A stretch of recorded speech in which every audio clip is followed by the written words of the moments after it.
want to go there, and on the top it says pounds per square inch. On the side is your gallons per minute. So what you want to do is go to, this pump makes 2,000 pounds, you go to 2,000 pounds. This chart does not go to 10.5 gallons a minute. The closest it goes to is 10.61. So you go to your side and it's going to be a number 15 nozzle. That's the most important thing with any kind of pump. You have to match the nozzle to the pressure and gallons per minute, okay? Everybody understand that? That's why when we say, when you come in to get nozzles, for instance, and somebody says, well, for instance, somebody will say, well, we use the green one. Well, the color, it doesn't represent the orifice size in the nozzle itself. It just represents the pattern of spraying. Okay, so what you want to do is always find out first what kind of pump you have. This is a Comet, like I said, TWS 3020. You want to match the nozzle to the pump. That's the most important thing. Okay, now I'll show you a couple of valves. How Bill was saying, how these are valves that, because of the pump is too high and it's having to suck water up, that's what happens to the valves. They just get really worn out because the pump's not created to do that, okay? Now this pump, we're going to start off with doing the valves. I'm not going to go into too much about the nozzles and stuff, just about matching them to the gallons per minute and the pressure. What we're going to talk about is going over the pump itself, okay? These are your valve caps. They come in high pressure and low pressure. First thing you do is, of course, I have it all loosened up, so take out your valve caps. And these are going to be your valves inside, and they come with an O-ring underneath. Okay? These have to go in like they are. I usually pre-lubricate because it makes it a lot easier to go in. And this pump itself, it has an O-ring on the valve cap plus a backup ring. Not all pumps are the same. It's different applications. Okay, so what you want to do is pull out your old valves, and then you want to look inside your casing in here to make sure there's no cavitation, there's no cracking in it, there's no damage to it. And actually I'll show you guys later. But that's what you want to look for first. If you have valves that still look good, there's two ways of testing them. A lot of people try blowing and sucking. That's not good.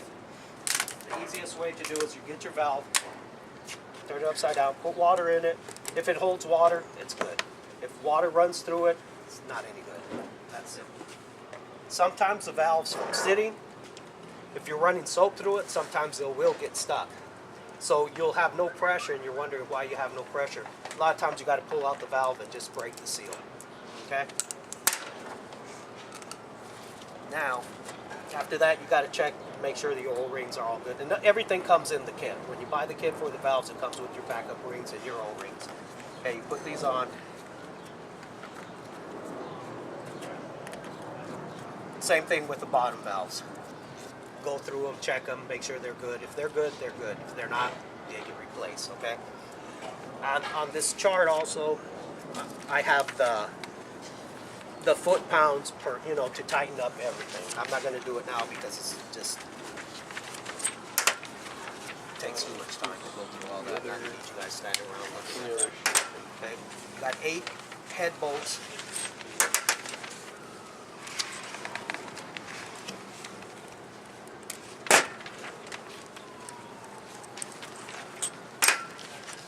And this is what we call the wet end of the pump.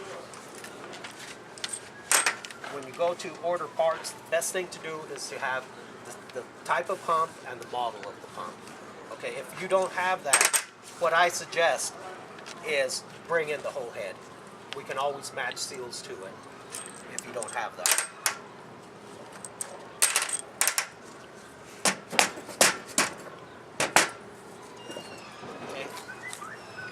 Head. These are your pistons.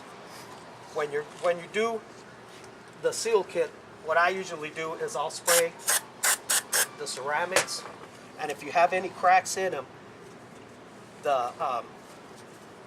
your carb cleaner, well, this is carb cleaner, it'll go right in the crack, and you'll be able to see it. That's what the first thing before you do seals, you want to make sure that you don't have any cracks in it, that they're not broken, they're not cavitated. That's the first thing you want to check. Okay, after you check that, you're good with that. This is a slide hammer, and these are your dies to pull out the seal casings. These are your seal casings, and each one, like I said, each pump is different. See, these are your seals inside. And what I usually do is how I pull them out, I just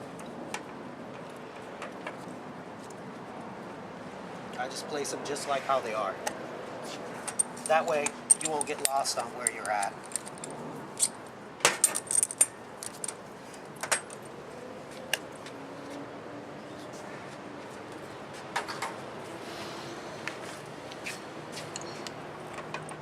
Okay, these are your seals. One thing you want to look for is also cavitation inside the pump. Make sure it's not cracked. Make sure you don't have any pieces that are broken off. The same thing with your seal casings. Okay, after you pull them out, just do the same thing. Just repeat it to go back. First, you're going to have your backup ring, which goes in first. Then you're going to have your seal. This is a backup ring for the seal itself, or a spacer. And it just goes in basically like this.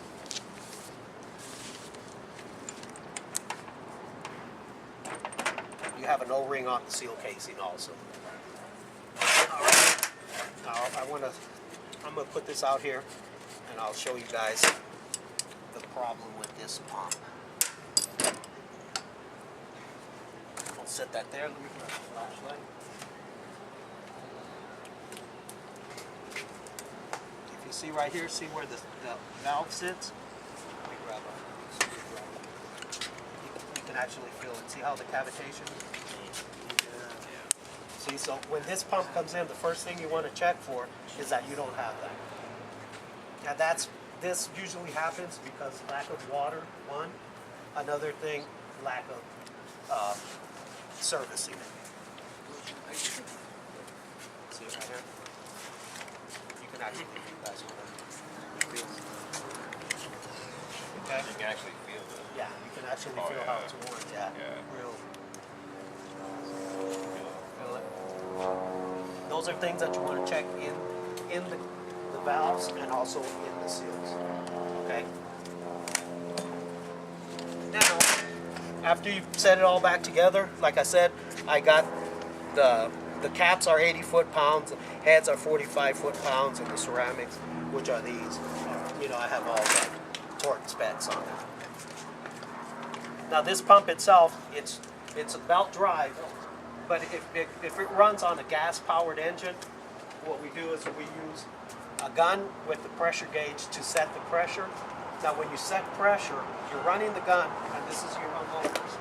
When you're setting the pressure, what you want to do is, like this is a 2,000 pound pump, but not necessarily means that it's going to make 2,000 pounds. Different variables. So what you want to do when you let go of the gun, your spike should not be over 500 pounds. Okay, so if this is, say you're running at 2,000 pounds and it's at 2,000 pounds, you let go and it goes to 3,000 pounds, then you have to back off your unload, not over 500 pounds. Okay? If it's an electric motor, you always set pressure with an amp meter. Put it on the wire, make sure that it doesn't go over the electric motor's amp rating. Okay? Now, these are variable regulated unloaders. What they do is, this is a hard unloader. When you hit the gun, it's going to give you pressure right away. This is a soft unloader. When you hit the gun, it's going to come up really soft. Pretty much it. Where you don't kick the paint, Yeah. Oops. Roger, you got it. You guys got any questions? Do you want me to do the whole pump? You guys, So once that's damaged like that, is that anything that's not good anymore? the pump's still good. Yeah, no. What'll happen is you'll put in new seals on valves, and they'll lead them up in probably a day or two. It's not going to. Another thing you want to check is your oil. Sometimes when your seals go bad, water will get inside the pump, the oil will turn milky white. That's another reason why that'll happen is you could have a cracked ceramic. Okay, because water goes inside the seal casing. Yeah, that's what you want to check out first before you even get to, let's go out and buy parts. Okay? Tell them to check the rod, see if the rod. Yeah, and then another thing you want to do is when the pump is out, you want to check these rods that there's no play in them. And I'll show you this one.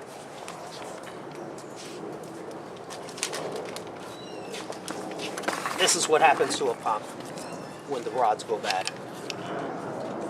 It just tears it up. Okay? This pump here, oh, the bearings went out on the sides.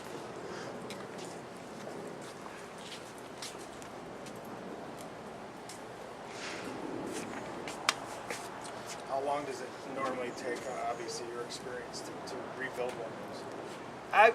I would say you don't want to rush it. Right. You want to take at least an hour. I would say an hour to do the valves and seals, definitely. You want to go through every part, like I said, you see casings, I'll pull one out. And when you go to pull them out, we suggest that you use these extractors because it doesn't tear up the seal casing. Where do you get those? Yeah, We extractors. have Sell them here. them. We sell them here. You do? Yes. What's the price on them usually? About $250. Yeah, and they come with all the sizes. Different size of pump everyone has a different one.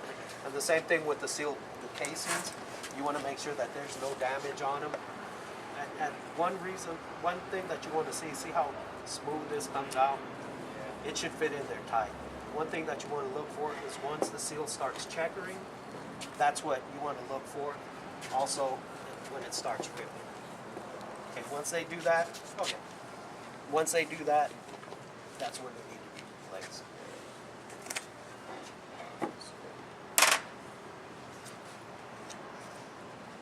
All right. Okay, any questions or something I can go over it? Oil do you use in the gear? We use Comet oil. A certain weight? It's 30 weight Comet oil, but what it is, it's non-detergent. What it is, if you put in regular 30 weight oil in this, it'll foam up. This is created not to foam up, plus it has additives to keep the pump clean.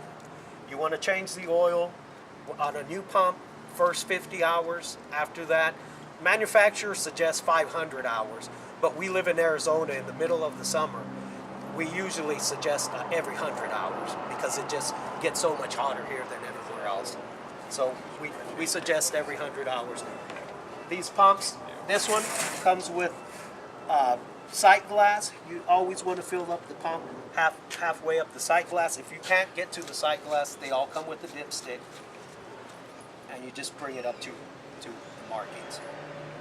You can identify the colors of the oil, what the quality is, right? Oh yeah, if your oil is dark, of course, once it starts turning dark, I can pull out a little bit, and you can see how clear this is. I gotta pull out.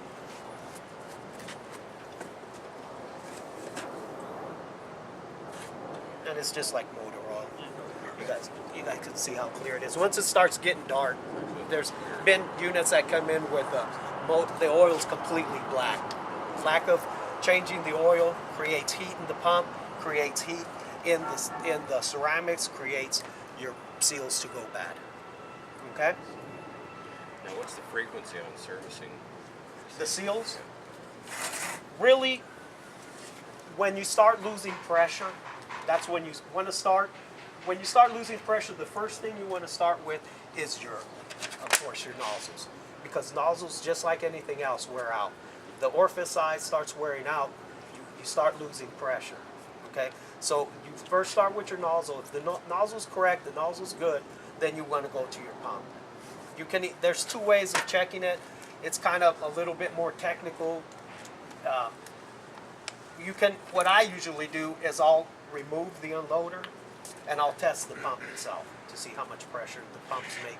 That way I'll eliminate the unloader, eliminate what's going on with the pump. Another way you can test the pump is, like if you're on a water box, sometimes the water it's being downstream fed, so the pump, you can't really tell what it's doing. So what you want to do sometimes also is unhook it and direct feed it from a faucet, and then that'll create pressure. And then if it got any leaks, it'll show.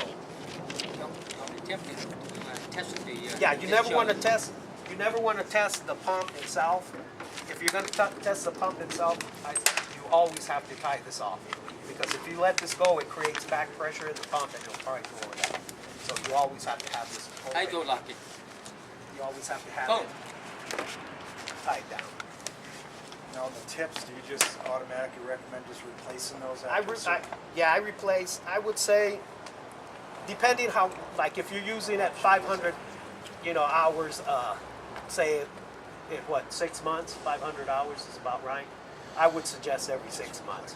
Yeah, it's so much easier to replace the nozzle. And we sell nozzles here. We sell unloaders. We sell all your parts.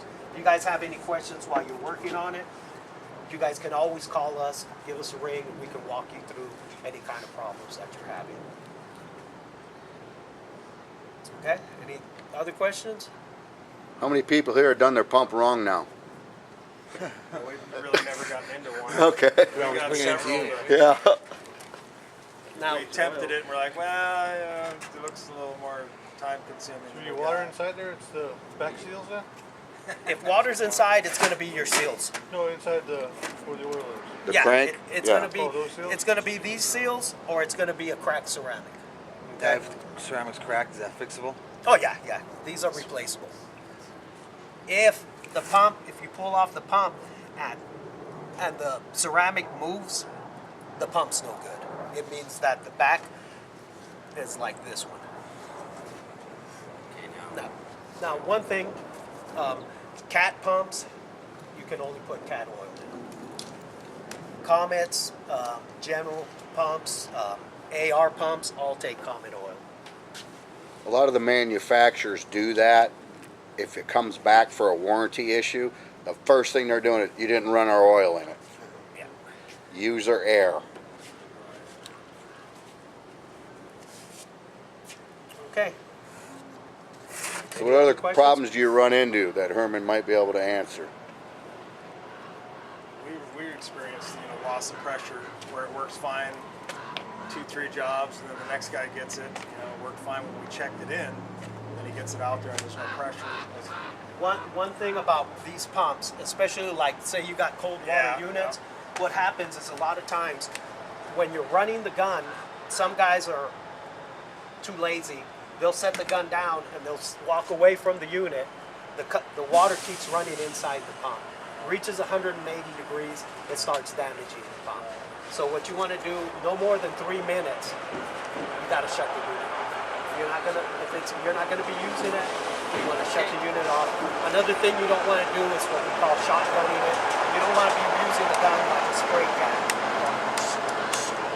You want to keep a steady, constant feed. So 3 minutes once you set that thing down. Turn it off or use it. Is that only cold water units?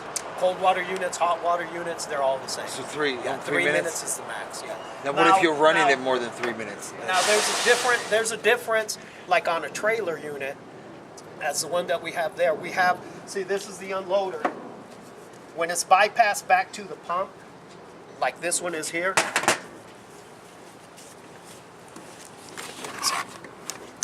Like this one here.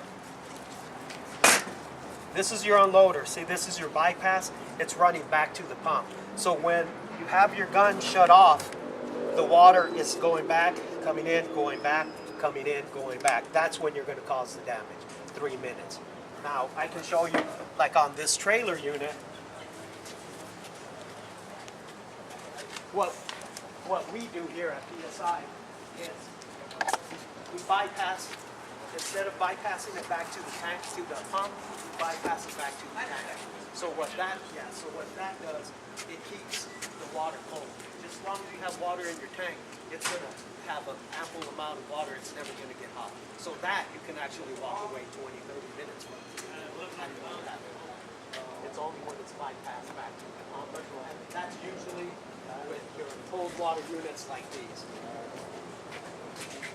In layman terms, we call it like a radiator on a car. It's circulating. Water units are bypassed into itself. We got out. Taxi. So I just said right now.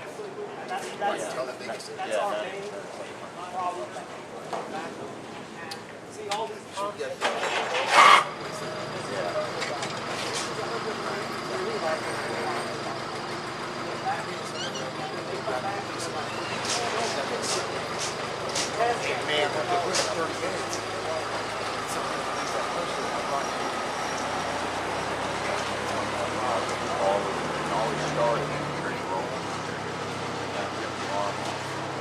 On the cold waters.